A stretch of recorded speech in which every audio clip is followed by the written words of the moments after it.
France, Austria, and now Switzerland. This is an extremely difficult time for Europe. In the latest incident, a Swiss woman attacked another woman with a knife and grabbed another by the throat at a departmental store. This happened in the southern Swiss city of Lugano and is now being seen as a suspected terror attack. The attacker has been identified as a 28-year-old woman. She was pulled away by a couple at the scene before being arrested.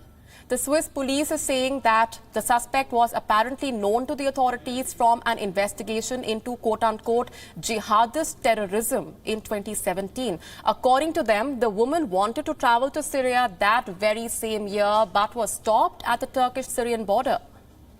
Norman Gobi, the leader of the Sino canton, where Lugano is situated, has said that his government is determined to defend the safety of its citizens. He said, and I'm quoting, "Switzerland is a country of peace, but being peaceful does not mean being helpless." Sebastian Kurz, the Chancellor of Austria, also has extended his support to the victims. He said, and I'm quoting, "We stand with Switzerland in these difficult hours. We will give a joint response to Islamist terrorism in Europe and defend our values." Remember, Switzerland has remained neutral in the ongoing clash between Europe and the Islamic world, but it has suffered due to extremism in recent months. In September, a fatal stabbing of a Portuguese man in the town of Morges alarmed the Swiss authorities. A possible terrorist motive for the crime is still being investigated. And the very same month, another man described as a leading Islamist militant was sentenced to 50 months in prison for ties with the Islamic State. He was dubbed as the Emir of Winterthur, somebody who was in touch with several convicted IS recruiters across Europe. Speaking of Europe, I'm sure you are aware of how the entire continent is on high alert.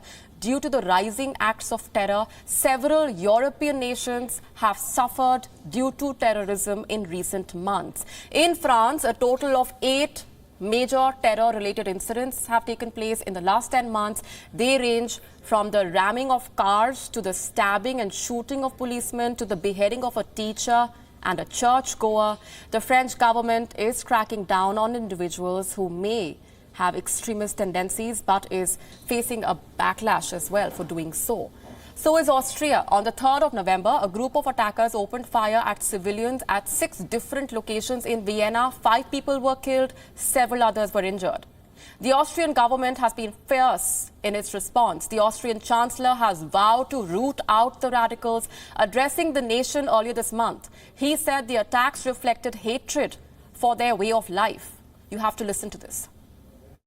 In the meantime, it has been confirmed that yesterday's attack was clearly an Islamist terrorist attack.